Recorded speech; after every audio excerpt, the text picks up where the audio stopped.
The Magic will be an excellent team this season. They've experienced really poor results from luck factors and variance, and things will turn around. And I do think that this game might be the start of that. That lineup, the starting lineup that you mentioned, Suggs, Bane, Wagner, Banchero, and Wendell Carter, is plus 19.1 per 100 possessions better than opponents. They're dominating when they play together, and they're still just getting to know each other like you mentioned. What do we think is going to happen? This team's going to be really good. This Orlando starting lineup has three incredible additive players around their two best players positionally. You put these three next to Franz Wagner and Paolo Banchero, it cannot fail. And if it fails, it is a failure of coaching and nothing else. It is a tactical deployment failure by Jamahl Mosley. If this keeps up, that will be the thing that prevents them from reaching their ceiling. That is it. That is the thing.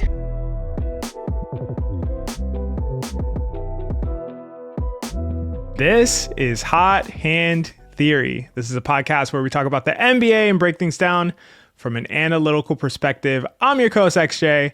As always, I'm joined by my brilliant co-host Geoff. Geoff, we are discussing the Orlando Magic today. You and I were texting about who should we cover for this episode. We're going back and forth. We're trying to figure it out. There's a lot of teams that we had on the potential agenda. We're watching this Magic versus Blazers game, and I don't know about you, but I was experiencing all of the emotional highs and lows of this game. At some point, the Magic went from, and I had looked it up, a 95% win probability to a 28% win probability. As wild swings and roller coasters. Obviously, Desmond Bane, who Magic fans are not quite happy with so far, made this improbable shot to win the game. But I think, Geoff, we chose to cover this team because there's so much going on here beneath the surface. There's so much to dig up. And I feel like the conversation around the Magic is really skewed. And so hopefully we can add a little bit more nuance and context to it. I felt like this game was almost a metaphor for what's going on for Orlando, as bumpy as it seems right now for them. And I know, like I said, I know a lot of fans are very frustrated and pissed off. And there are reasons to be. Trust me, we're gonna talk about them in a deep way, like we always do. But the Magic will be an excellent team this season, health permitting. I always have to add that caveat because people will say, "Whoa, what if Franz goes down?" Yeah, okay. Health permitting, the Magic will be a very good team this season. Like, I am extremely confident about that.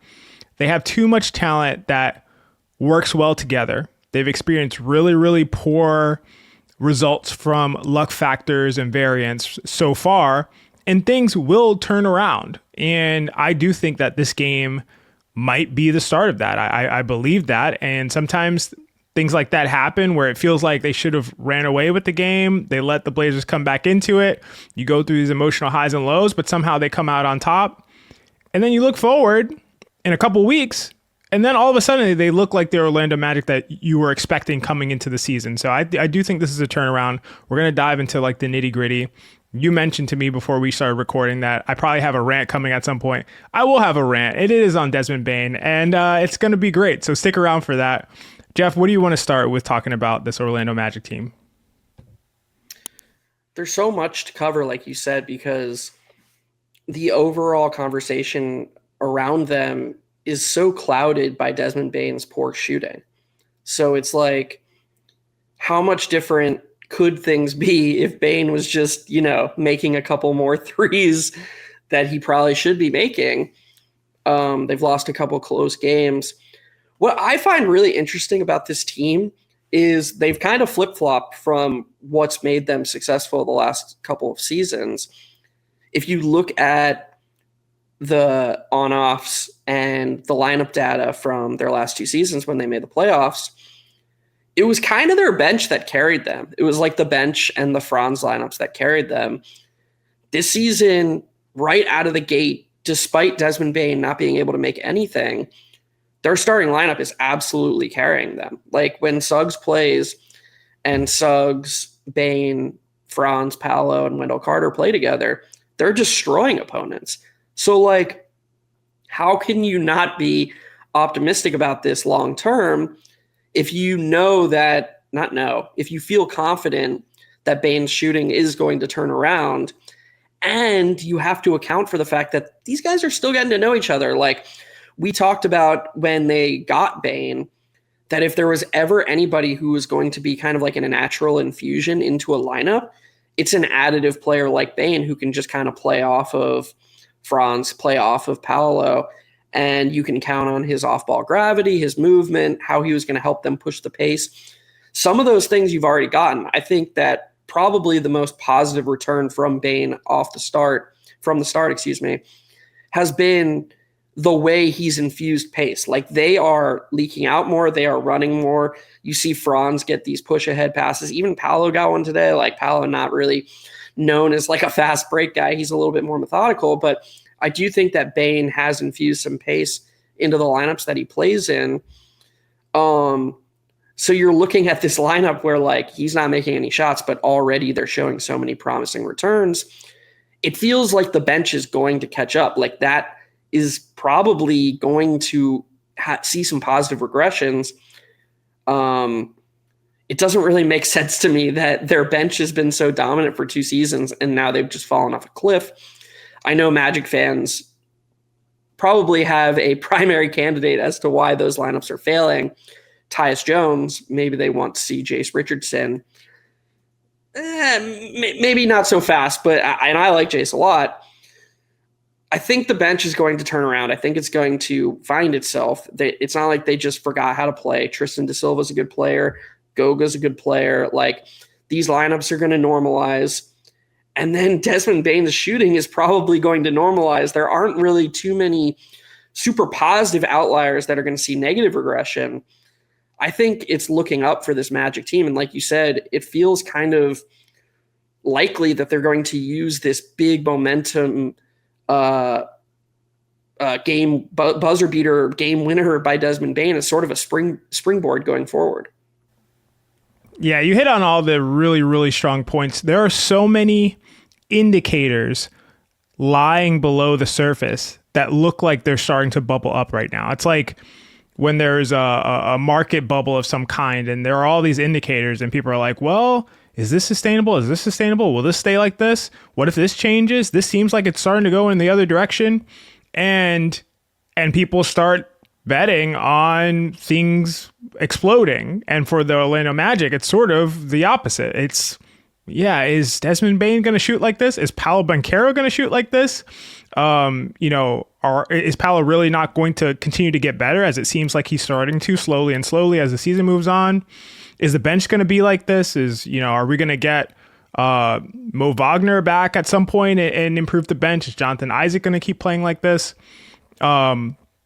All of these things under the surface. Is Tyus Jones ever going to make a shot again? I'm sure that Orlando Magic fans are asking themselves this. Will Tyus Jones ever make a 3-point shot again for the rest of his career? Because sometimes it seems like he won't. Tyus Jones shot 400 threes last season, and he shot 41% on those. I'm pretty sure he's shooting like 15% or something from 3. I think he's made 2 threes all season. He is going to shoot better.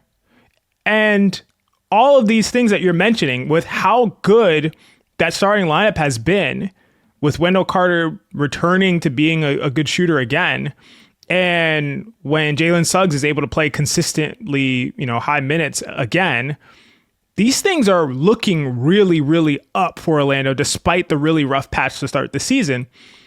And speaking of guys eventually being able to shoot again, and I'm sure you know where I'm going, Desmond Bane, I just want to say this because the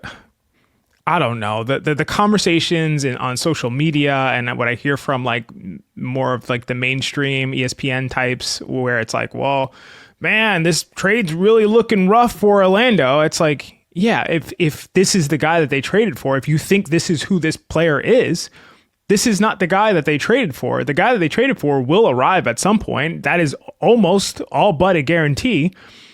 And I know that because first, let's look at how he's shooting this season on the kinds of shots that he's getting. So I like to look at open shots, which is shots with a 3-point shots that are open, which are shots with a defender within 4 to 6 feet, and wide open 3-point shots, which are shots with a defender 6 feet or more away. This season, Bane is shooting 30% on both of these types of shots. He's 6 for 20, a very round 6 for 20 on both of these types of shots for 30%. And I look at these shots because they represent shooting ability, like true shooting ability, because they indicate quality shots. And they isolate other factors like, defenses keying in on you or bad spacing environments or other things like that could happen from different team to different team. This just isolates at like, how good are you at this thing of shooting the basketball? Because whether you're wide open for the Orlando Magic or you're wide open for the Memphis Grizzlies or you're wide open for the New York Knicks, a wide open 3-point shot is a wide open 3-point shot. Overall, Desmond Bane has never had a season in the history of publicly available records of his stats where he shot below 38% from three overall. For his career, Desmond Bane is shooting 42% on 834 open threes. He is shooting 45% on 849 wide open threes for his career in the NBA. That represents his shooting ability. Missing those shots at the rate that he is missing them will not last. There is almost nothing, there's nothing that's a guarantee, but there's almost nothing that's as close to a guarantee as the fact that this will turn around for Desmond Bane. We all but know that, unless there's something wrong, unless it's like, I don't want to bring up any bad memories for this team in particular, but a Markelle Fultz situation where he just literally forgets how to shoot or just is not able to. And it doesn't seem to be anything like that. So Desmond Bane has had 4 seasons in college, 5 seasons in the NBA. Like I said, he's never shot below 38% from three for any of those 9 seasons. He had a really good game in the first Boston game where he looked a lot more comfortable and looked like a lot more like himself. And despite shooting poorly from three again against Portland, I thought he was overall pretty good. And when he gets hot, which he will, this lineup's already dominating and playing very, very well. Like you said, I think on per clean the glass, at least anyway, that lineup, the starting lineup that you mentioned, Suggs, Bane, Wagner, Banchero, and Wendell Carter, is plus 19.1 per 100 possessions better than opponents. That is domination. They're dominating when they play together. And this is with Bane performing in this way. This is with Paolo Banchero shooting 25% from three. This is with guys that are not performing anywhere near their standards, and they're still just getting to know each other, like you mentioned. So if they're performing like this, and I'm telling you, this shooting situation will turn around, guaranteed, what do we think is going to happen? What is our expectation? This team's going to be really good. The bench is going to get better. Mo Wagner's going to come back at some point. This team is going to be a problem. And you can clip this or whatever you want to do with it. This is going to happen. So that's what I would say to Magic fan. And you want to know why the Desmond Bane trade was so good? Because even when he's shooting like this, look at Franz, look at Paolo, even with Paolo, not making threes out of the gate. Look at how they perform with Bane versus without Bane, even to start this season. Even with these 11 games, through these 11 games, I don't know why. This is the second straight video. I forgot how many. I look at it before we start the video, and I'm just blanking. Look at how Paolo and Franz perform with Bane versus without him. You look at how Franz shoots at the rim. You look at how Franz shoots from three. Franz is shooting 8% better from three with Desmond Bane on the court than versus without him.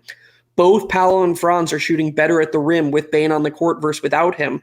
He still provides that gravity. And you mentioned it. If Franz and Paolo are your primary initiators, which they need to be, and this is where I want to take this conversation, because I think if there's going to be one thing holding the Magic back, it is this thing. This Orlando starting lineup, if Desmond Bane turns his shooting around, has 3 incredible additive players around their 2 best players positionally. Wendell Carter Jr., a center who can protect the rim and shoot threes. Desmond Bane and Jalen Suggs, 2+ defenders. Jalen Suggs, an elite defender, who are both elite shooters. You put these 3 next to Franz Wagner and Paolo Banchero, it cannot fail. And if it fails, it is a failure of coaching and nothing else. It is a tactical deployment failure by Jamahl Mosley. If we look a month from now and Paolo Banchero isn't a lock all-star and Franz Wagner isn't having the best offensive season, like these additive players need to be leveraged in this way. I can't open Twitter and see that Franz Wagner is on ball 6th most on his own team behind Anthony Black and Tyus Jones. Can't do it. That cannot happen. That is a failure by Jamahl Mosley. And if this keeps up, that will be the thing that prevents them from reaching their ceiling. That is it. That is the thing. It's not Desmond Bane continuing to shoot 20% from three. Like, if that happens, that is an outlier of all outliers. If a month from now they're still hovering around 500 and overall we're still like, man, the Magic just haven't quite got where we think they're going to get, it is a failure by Jamahl Mosley. He has been, including Desmond Bane and his 20% from three, including, if you thought Paolo Banchero, if you thought this was the year he's going to make the All-NBA leap, and you're a little bit disappointed by him shooting 25% from three, including that, Jamahl Mosley's start to the season has been the biggest disappointment by far. He has not leveraged the skill sets of his players as good as he can, and that's going to catch up to them if they keep up this way. They need to do something about that. They need Franz and Paolo to be the stars of this team. It can't be like, I get it. I get you want to make Bane comfortable. That's cool. Bane is a nice tertiary creator. He's developing some really good chemistry with Wendell Carter Jr. I love seeing Desmond Bane do the little handoff with Wendell Carter Jr. and then whip that one-handed pass to the weak corner. He is excellent at it. And that's part of why he's worth so much what he is. I'm not saying he shouldn't start any possessions, but they need to shift to Franz and Paolo being the stars of this team. And that is the one thing that is making me say, God, like, maybe they won't get to where I thought they would in the preseason. Yeah, you're just spot on. I love everything you said there. We've talked about and kicked around this concept where, and we'll release a video soon about this, where basically a lot of NBA teams are going to these situations where they're either starting, as we call them, fake point guards. So a player like Dante DiVincenzo, who is not a point guard, is actually a small wing, who's a spacer.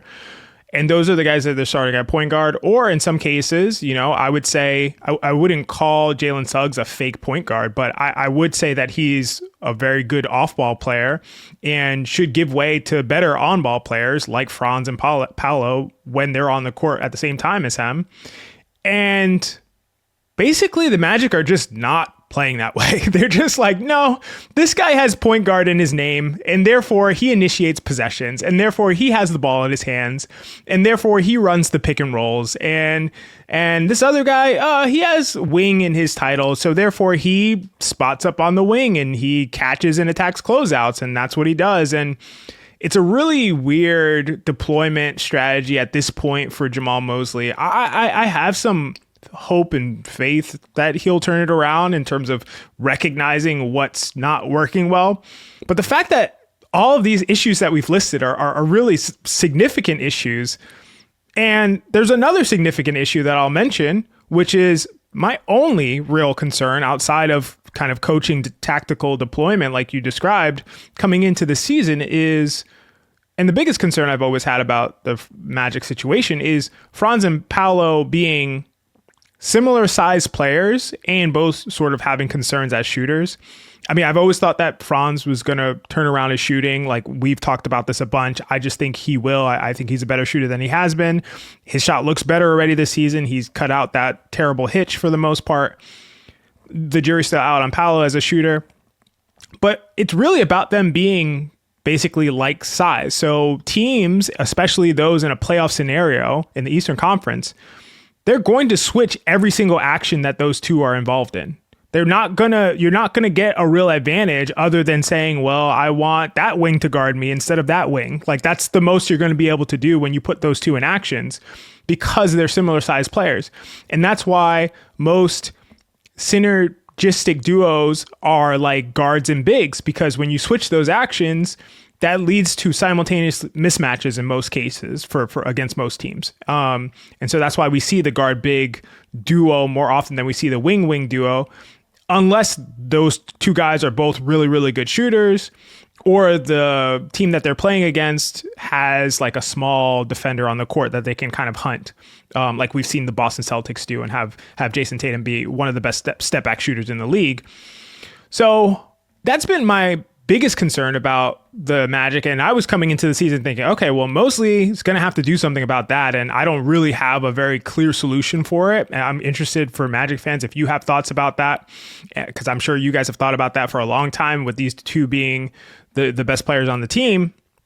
We'll love to hear your thoughts. But I was coming to the season thinking this is going to be the biggest challenge, but not letting Franz Wagner have the ball in his hands. Like that was not even a consideration I had. All that being said, these are a bunch of issues we've talked about that they've had, and the starting lineup is still dominating teams. It's like, whoa, what does it look like when they clean up 75% of this stuff? It looks so much better. On top of that, Jamahl Mosley, maybe he's a good offensive coach, or maybe he can be. This is a defensive coach. And the Magic are 18th in defense and 19th in effective field goal percentage against. Like, that's going to turn around. They're not going to be They're not going to be 18th in defense. Their defense is going to get better. All of these things are the indicators that I was talking about. That when you look at them all and you kind of put them all together and you put them in a portfolio and you just go, wait a second, like this is going to change. Like this is going to change. And so if you're a Magic fan and you're feeling demoralized, disillusioned, or whatever the case may be, I don't think you should be. I think you need a little bit of patience. And as far as that is with the expectations for this team coming into the season, I do. And really what the fan base has been through with like the injuries and underperformance and the 3-point shooting. Oh my gosh, the 3-point shooting. So like that, the humidity in Orlando is crazy, or whatever it is. So I recognize that, but like, yeah, there's too many indicators. This is just going to turn around. Actually, Jalen, Suggs assist percentage and turnover percentage splits are 28%, 26%. Like that is an indicator or a reflection of somebody who is doing things way beyond what his optimal skill sets are. He is, I promise you, you will not find. I've never heard of that before. 28%, 26%. I've literally never heard of that before. Outrageous. They're asking him to like run sets and initiate offense. And again, like I wouldn't go so far as to say, and I'm not saying you said this, but I'm repeating your point, echoing your point. I wouldn't go so far as to call him a fake point guard. But do I want him to be one of the main drivers of my offense when like his best skill is his off-ball gravity and how great he is at shooting off the catch? Of course not. When Franz Wagner and Paolo Banchero are on my team, do you know how infuriating it is to watch Paolo Banchero just stand above the break and do nothing? And like he's just standing there and like say what you want about Paolo. If he's going to just be spacing above the break, you're giving the rest of the defense a free help defender. They're going to rotate off him. It makes it way harder on the rest of the team. And you are... What did you say before we hopped on here? You're basically inviting the defense to be the best version of itself. You're like saying like, here you go. You can have your defenders all play their optimal roles, all be at their most impactful. We're just going to let you do that. They're choosing to do that.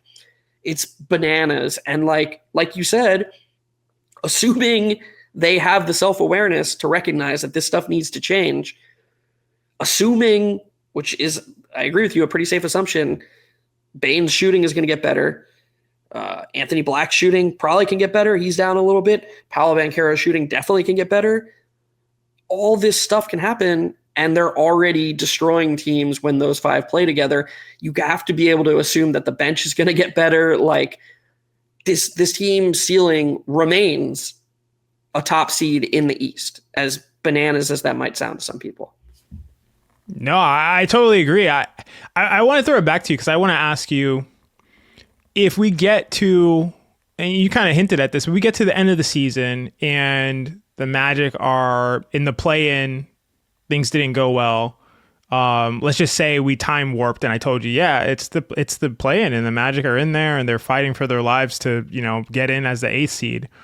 But everybody was healthy this season. They didn't have injury issues. Mo Wagner came back at some point. Everybody was pretty healthy. What would you say went wrong to cause them to be in this situation at that point? Like what could you even hypothesize as like, you just woke up out of a coma. I'm sorry I put you in a coma, but you woke up out of it. That's the good news. And when you woke up, I just told you this information. I'm just like, what do you think happened? What would you say?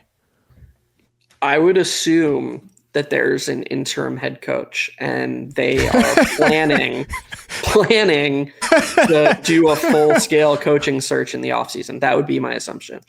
There can't it just I'm not saying it's like literally 0%, but it's such an overwhelming favorite to be their coach did not maximize this group of players, did not leverage each of their best skills, and decided to like lean on familiar tropes. Oh, Jalen Suggs, you play point guard. You're the point guard.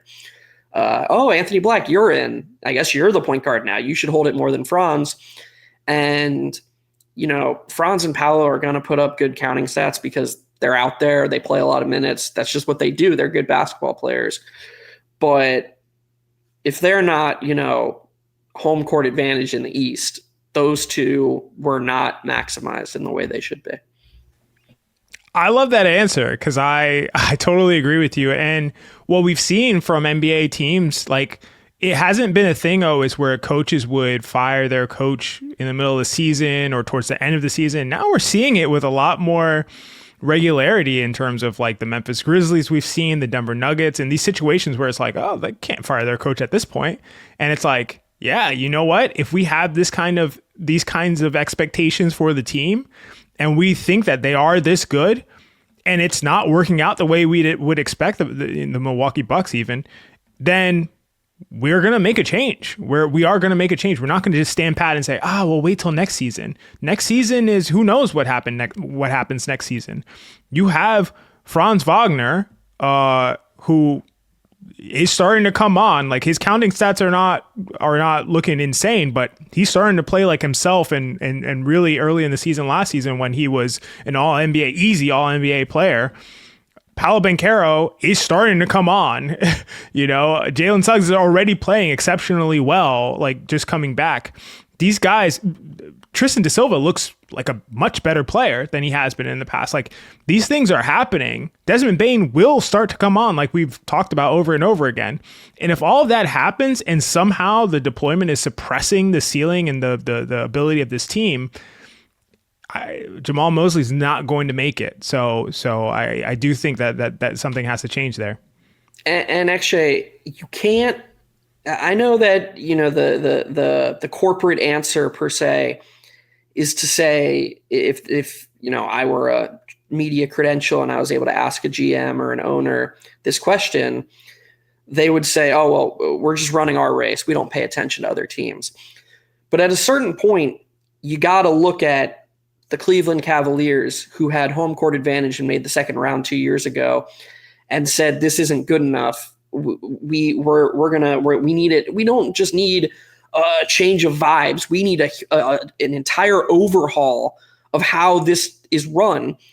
And now if you watch tape from the 2024 Cavs versus the 2025 Cavs, it's two different teams, same roster, two different teams. How the players are staggered, how they're deployed, entirely different. The Magic play the Knicks Wednesday night. They just made the conference finals. And they said, this was not good enough. We need to raise the ceiling. I promise you, Magic fans, watch some Knicks tape from last year and watch Wednesday night. It is two different teams. You are about to see what a team that just completely transforms its deployment looks like. And if the Magic don't reach the heights that they're supposed to this season, then the Magic in 2026, 2027 are probably going to have a transformation like the Cavs did and like the Knicks did. Incredible point. I think honestly the point of the show. So if you made it this far, then you got to hear the peak of the show. We're gonna end it there. But again, if you made it this far, it's your first time listening, please give us a subscribe. We have deep conversations like this about every NBA team. We've obviously talked about the Magic before. Both Geoff and I were high on the Desmond Bane trade, and based on the first 11 games, I don't see enough information to really make me go away from that. So we talk about the Magic and we talk about all teams around the NBA. So if you haven't subscribed yet, please give us a subscribe. Also leave a comment. We respond to every single comment that ever appears on our channel as well. So yeah, definitely appreciate you listening. Anything else you want to add, Geoff, to go on top of all the wonderful points that you've had throughout the show? No, just thanks to the Magic fans. They're one of my favorite fan bases because we got that cool Reddit post. That's awesome. That's like, we don't even have anything to do with that. People just sharing our stuff on Reddit and being like, hey, check these guys out. That's awesome. Like that's, I don't know. That's one of the coolest things that's ever happened in the history of the show, as far as I'm concerned, is just like people thinking highly enough of our analysis and the way we're trying to like build this community that they want to spread the word. That's awesome, because it is just the two of us, like, and we've experienced pretty amazing growth, but yeah, it's just two of us just doing this thing and trying to take it as far as it can. So yeah, thanks to anyone who made it this far, and we appreciate you very much. We appreciate you, Magic fans, and all NBA fans who are checking us out. For Geoff, I am XJ, and this has been Hot Hand Theory.